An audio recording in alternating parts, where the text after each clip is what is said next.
अस्सलाम वालेकुम my cute friends. Stay away from me का नेक्स्ट पार्ट लेकर आ चुकी हूँ।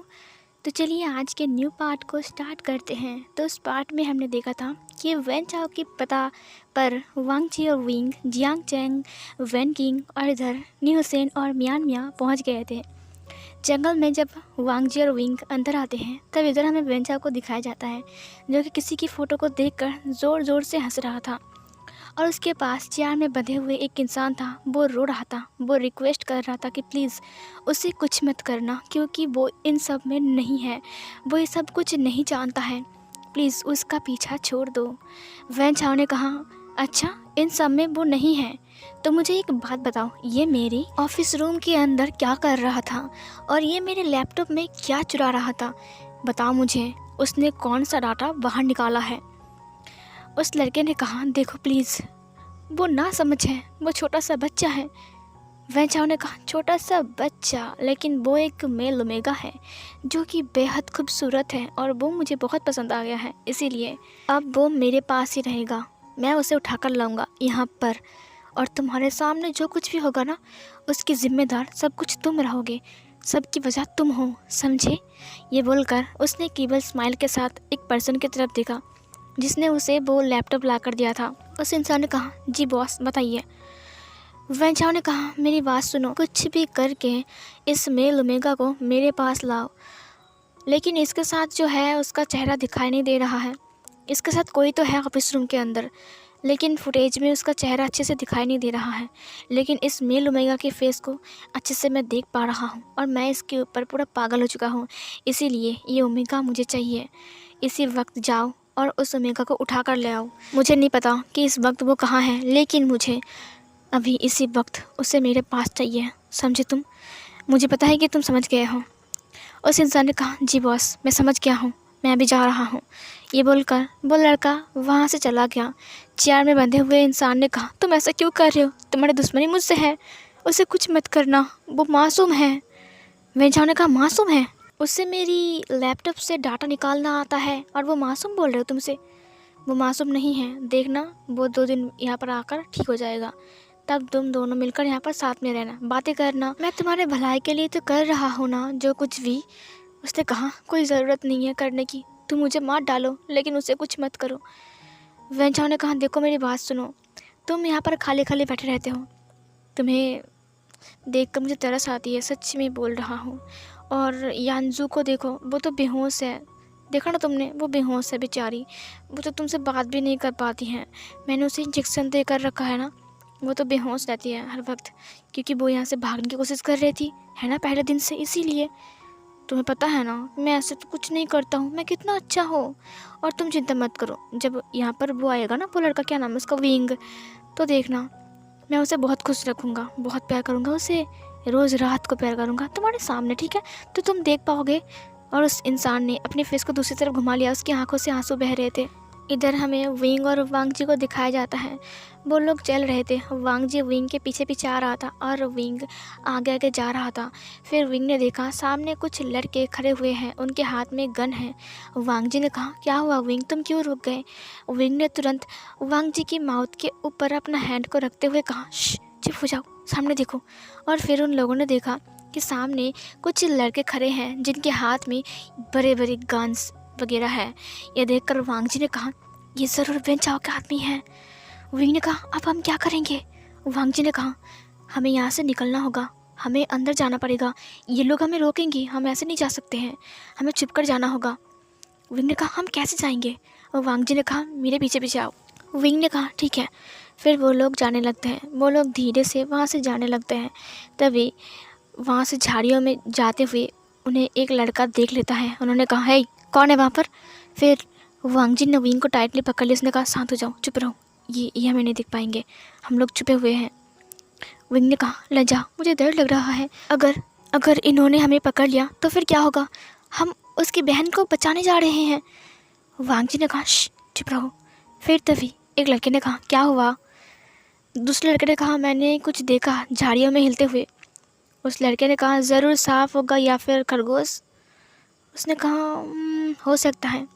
फिर वांग जी ने कहा चलो विंग यहाँ से। वांग जी और विंग धीरे धीरे से वहाँ से जाने लगते हैं। इधर एक लड़के ने विंग की टांग को देख लिया। फिर उन्होंने कहा, कौन है वहाँ पर, रुक जाओ। और फिर वो लोग वांगजी और विंग को पकड़ लेते हैं। जब वो लोग वांगजी और विंग को पकड़ते हैं तब उन लोगों के बीच फाइट होना स्टार्ट हो जाता है। वांगजी लड़ रहा था, विंग भी लड़ रहा था, लेकिन वो लोग बहुत ज़्यादा थे। विंग लड़ तो रहा था, लेकिन अचानक ही पीछे से किसी ने विंग के सिर पर वार किया और विंग धड़ाम से नीचे गिर गया। वांगजी ने कहा, विंग। तभी विंग ने कहा, लंचा क्या हुआ है। लन वांगजी ने आसपास देखा। उसने देखा कि वो पेड़ के पास बैठा हुआ है और वो सो रहा था और विंग आग जला रहा था। विंग ने कहा, लंजा क्या हुआ, तुम मेरा नाम से पुकारे, तुम सो रहे थे ना, कुछ बुरा सपना देखा। वांगजी ने तुरंत विंग को हग कर लिया। उसने कहा, तुम ठीक तो हो ना विंग। विंग ने कहा, हाँ मैं ठीक हूँ, क्या हुआ है। वांगजी ने कहा, कुछ नहीं हुआ, मुझे छोड़कर मत जाना कहीं पर भी, ठीक है, मुझे डर लगता है, पता है विंग, मैंने कितना बुरा सपना देखा। विंग ने कहा, हम दोनों तो साथ में ही हैं, तुम क्यों डर रहे हो, हम दोनों साथ में ही हैं ना, शांत हो जाओ। वांगजी रो रहा था विंग को पकड़ के, विंग से शांत कर रहा था। थोड़ी देर बाद वांगजी और विंग दोनों ही शांत होते हैं। फिर वांगजी ने कहा, हम लोग जहाँ पे जाएंगे साथ में जाएंगे, ठीक है। विंग ने कहा, हाँ ठीक है। विंग ने कहा, मुझे प्यास लगी है, आसपास कोई पानी नहीं है क्या, मुझे बहुत प्यास लगी है। वांगजी ने कहा, थोड़ा सा दूर है लेकिन पानी है, वहाँ पर एक नदी है लेकिन थोड़ा सा दूर है विंग। विंग ने कहा, तो फिर तुम बैठो, मैं जाकर पानी पी कर आता हूँ। वांगजी ने कहा, विंग तुम बैठो, मैं जा रहा हूँ, ठीक है, और कहीं जाना मत। विंग ने कहा, लेकिन। वांगजी ने कहा, मैं जाऊँगा और इस बोतल में पानी पोर करके तुम्हारे लिए लाऊंगा, ठीक है। ये बोलकर वांगजी निकल गया। विंग ने कहा, धीरे से जाना, सावधान से देखना ज़रूर, कहीं कुछ लग गया तो। वांगजी ने कहा, तुम चिंता मत करो, मैं जानता हूँ इस जंगल को। ये बोलकर वांगजी पानी लाने के लिए चला गया। विंग चुपचाप बैठा हुआ था, आग जल रही थी। विंग बार बार जहाँ पर वांगजी गया है उस साइड देख रहा था, लेकिन वहाँ से वांगजी नहीं आ रहा था। झाड़ियों में कुछ हिलता हुआ देखते हुए विंग ने कहा, लंजा क्या ये तुम हो। तभी कोई विंग के पीछे से आता है और एक रुमाल से विंग की मुंह को ढक देता है। विंग थोड़ा सा उछल कूद करता है, लेकिन तुरंत विंग बेहोश हो जाता है। फिर वो लोग विंग को वहाँ से लेकर चले गए। थोड़ी देर बाद का सीन दिखाया जाता है जहाँ पर वांगजी पानी लेकर वहाँ पर आ चुका था। उसने कहा, विंग ये लो पानी, पी लो। पता है मैं क्यों गया, क्योंकि तुम जंगल को नहीं जानते हो। विंग, विंग कहाँ गया। विंग, उसने विंग को ढूंढना स्टार्ट कर दिया, लेकिन विंग कहीं पर भी नहीं था। वहाँ पर बैग्स वगैरह जैसे के तैसे ही पड़े हुए थे, लेकिन विंग वहाँ पर नहीं था। वांगजी ने विंग को बहुत ढूंढा, लेकिन विंग कहीं नहीं मिला। रात बीतती जा रही थी। फिर वांगजी ने जियांग चैंग को कॉल लगाया। जियांग चैंग ने कहा, क्या विंग नहीं मिल रहा है। फिर वो लोग एक लोकेशन पर सब लोग मिलते हैं, वो 5 लोग वहाँ पर मिलते हैं, वहाँ पर सिर्फ विंग नहीं था। वांगजी ने कहा, मुझे पता नहीं, मैं पानी लाने गया था, लेकिन पता नहीं विंग कहाँ चला गया, मुझे उसे दिखाई भी नहीं दे रहा था, बस मुझे उसकी ये लॉकेट मिली, वहाँ पर गिरी हुई थी। जियांग चैंग ने कहा, कुछ हुआ है विंग के साथ। विंग इस लॉकेट से बहुत प्यार करता है, क्योंकि भैया ने विंग को एक गिफ्ट दिया था उसकी बर्थडे पर। विंग हमेशा इसे पहनता है, ये ऐसे गिरकर नहीं रह सकता है वहाँ पर, विंग से ऐसे नहीं खो सकता है, कुछ तो हुआ है। वांगजी ने कहा, क्या वेंचाओ को पता चल गया कि हम उसके खिलाफ कुछ साजिश बनाकर जंगल में आए हैं। जियांग चैंग ने कहा, मुझे कुछ नहीं पता है। न्यूसेन ने कहा, विंग की फ़ोन कहाँ है। वांगजी ने कहा, उसकी फ़ोन, रुको, उसके पास तो उसका फ़ोन है। जियांग चैंग ने कहा, उसकी फ़ोन की लोकेशन को चेक करो। फिर न्यूसेन ने फ़ोन की लोकेशन को चेक किया। उसने कहा, ओ माय गॉड, जंगल के बीचों बीच लोकेशन दिखा रहा है। वांगजी ने कहा, जंगल के बीचों बीच, चलो उस तरफ। और फिर वो लोग उस तरफ जाने लगते हैं। वो लोग चल ही रहे थे, फिर वांगजी ने सबको रोका। वांगजी ने कहा, जियांग चैंग, तुम्हें नहीं लगता कि ये कोई चाल हो सकता है, हम कोई बुद्धू जैसा काम तो नहीं कर रहे हैं ना। जियांग चैंग ने कहा, तुम्हारा मतलब क्या है। न्यूसेन की तरफ देखते हुए और म्यान की तरफ देखते हुए वांगजी ने कहा, मेरी बात सुनो न्यूसेन, म्यान, तुम लोग जाओ यहाँ से। वांगजी की बात सुनकर न्यूसेन ने कहा, जाओ यहाँ से मतलब विंग को ऐसे छोड़कर हम नहीं जा सकते हैं। म्यान ने कहा, हाँ न्यूसेन ने सही कहा, हम ऐसे नहीं जा सकते हैं। वांगजी ने कहा, मेरी बात सुनो, अगर हम सब एक साथ पकड़े गए तो बहुत बहुत मुश्किल हो जाएगी। मेरी बात सुनो न्यूसेन, तुम समझदार हो, पुलिस स्टेशन जाओ, पुलिस को लेकर लौट कर आना, हम तुम्हारा इंतज़ार करेंगे, जाओ जाओ न्यूसेन।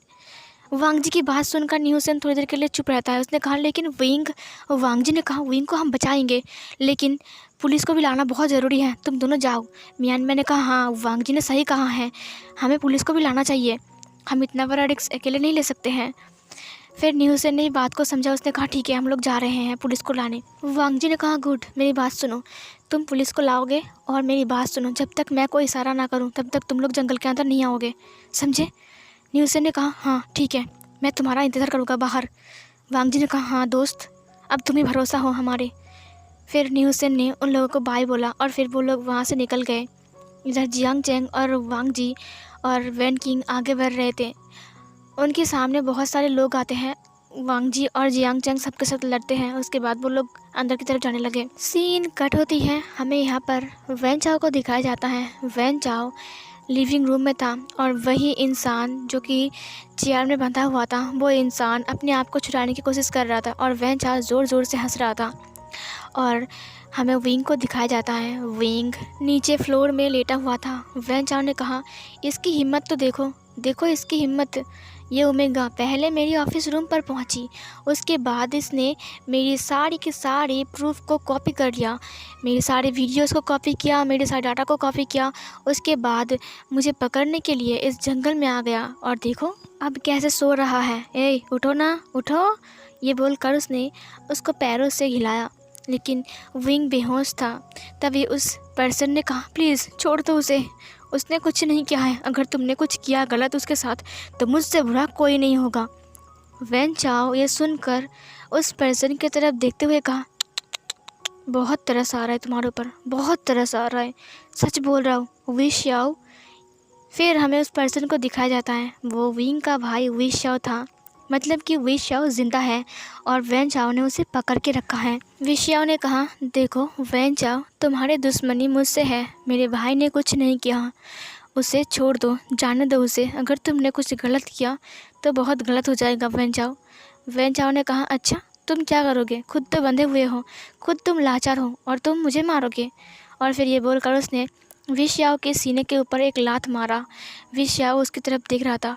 फिर उसने विंग की तरफ देखते हुए कहा विंग मेरे भाई उठो, अगर तुम नहीं उठे तो बहुत बड़ा कांड हो जाएगा, उठ जाओ मेरे भाई। फिर सबको बता दे कि ओमेगास कमज़ोर नहीं होते हैं, ओमेगास के पास भी पावर होती है जैसे कि तुम्हारे पास है। अपनी मार्शल आर्ट से इन सबको हराओ, तुम अकेले 50 लोगों को मार सकते हो, उठो मेरे भाई उठो। लेकिन विंग का कोई भी रिस्पॉन्स नहीं था। विश याओ रो रहा था, विश याओ की आंखों में आंसू थे।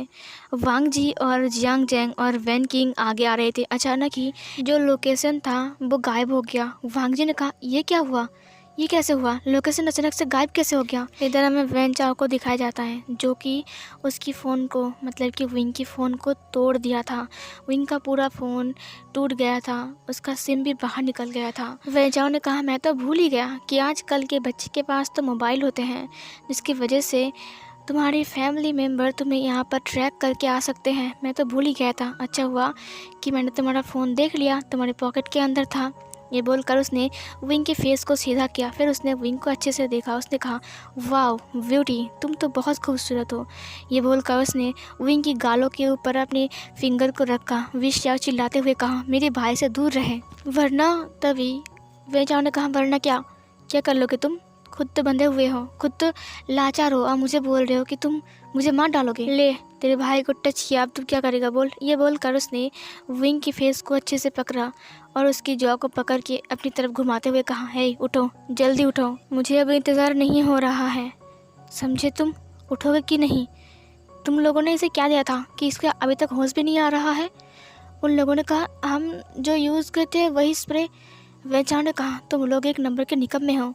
और फिर ये बोलकर उसने विंग को देखा। फिर उसने विशाओ की तरफ देखते हुए कहा छोड़ो कोई बात नहीं, होश में ना आए तो भी सही, वैसे मैं वीडियो बनाता हूँ, बाद में इसे दिखाऊंगा तो फिर ज़्यादा अच्छा लगेगा, क्या बोलते हो विशाओ? विशाओ ने कहा वैन चाओ के बच्चे। फिर वैन चाओ ने अपने मोबाइल को बाहर निकाला और फिर वीडियो को ऑन किया। वीडियो को ऑन करने के बाद उसने अपने लोगों को कहा जाओ यहाँ से, और फिर उसने कैमरा को सेट किया। उसके बाद उसने विशाओ की तरफ देखते हुए कहा विशाओ अब तुम्हारे सामने एक और बहुत बड़ा हादसा होने वाला है जिसे तुम अपनी आंखों के सामने देखने वाले हो। जैसा कि यानजू के साथ मैंने किया था वैसा ही तुम्हारे इस छोटे से प्यारे से मेल ओमेगा भाई के साथ भी करने वाला हो, इसीलिए तुम रेडी हो ना। वैसे यहाँ पर पॉपकॉर्न नहीं है, नहीं तो तुम ड्रामा का मज़ा लेते, बट मुझे मुझे सिर्फ दुख इतना है कि तुम्हारे भाई को अभी होश नहीं है। अगर इसे होश रहता, अपने भाई को अपने सामने ज़िंदा देखता तो ये कितना खुश होता है ना। मुझे डाउट है कि इसे पता है कि तुम ज़िंदा हो या फिर मर गए। वैसे भी जो भी है, जब इसे होश आएगा ना तब ये सरप्राइज़ हो जाएगा। क्या कहते हो तुम? फिर उसने विंग की फेस की तरफ देखते हुए कहा, हनी क्या हुआ बेबी, उठ जाओ ना। वैसे आज हम दोनों की फर्स्ट नाइट है।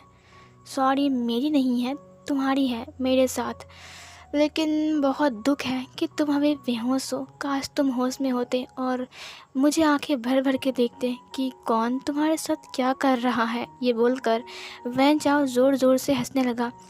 वी शाओ रोने लगा। उसकी आंखों में सिर्फ आंसू आ रहे थे। वांग जी और जियांग चैंग को दिखाया जाता है। वो लोग अभी भी चल रहे थे जहाँ पर उन्होंने अंदाज़ा लगाया था।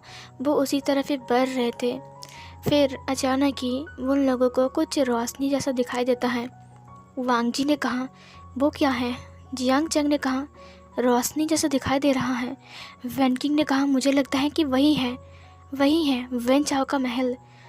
ये सुनकर वांग जी ने कहा, अगर उसने विंग को वहाँ पर ले गया है तो मैं उसे मार डालूंगा। अगर उसने विंग के साथ कुछ ऐसी वैसी ऊट पटंग हरकतें की ना तो वहीं पर ही मैं भूल जाऊंगा कि मैं एक इंसान हूँ और मैं उसे वहीं पर ही मार डालूंगा। फिर वो लोग अंदर जाते हैं, मतलब कि महल की तरफ जाते हैं।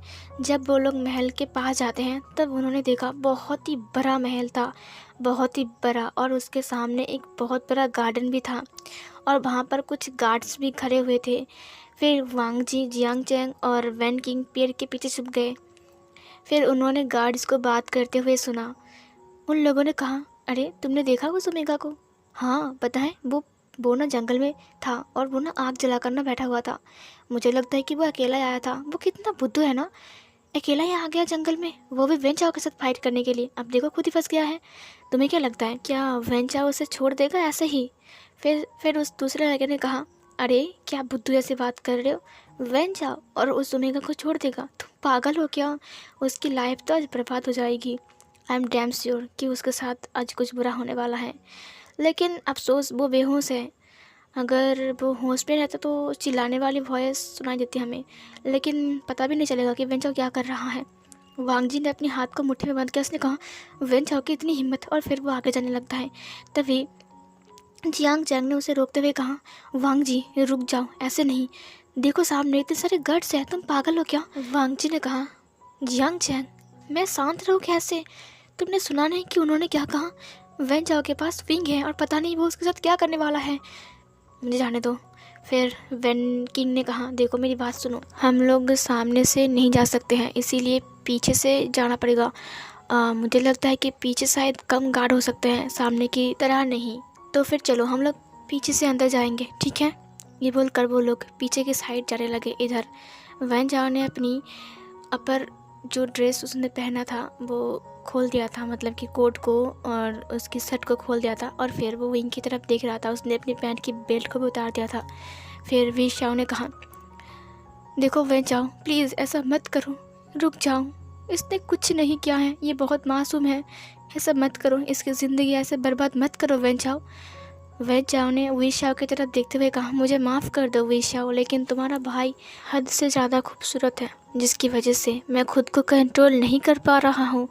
मुझे माफ़ कर दो वी शाओ। वैसे मैं माफ़ी क्यों मांग रहा हूँ, ये चीज़ तो मेरी है। ये बोलकर उसने विंग की तरफ देखा और फिर वो विंग के पास बैठ गया और फिर वो विंग की हुडी को खोलने लगा। विंग की हुडी को उसने खोल दिया। वी शाओ ने कहा, प्लीज़ ऐसा मत करो, रुक जाओ, मेरे सामने ऐसा मत करो, मैं ये सब कुछ सहन नहीं कर सकता हूँ।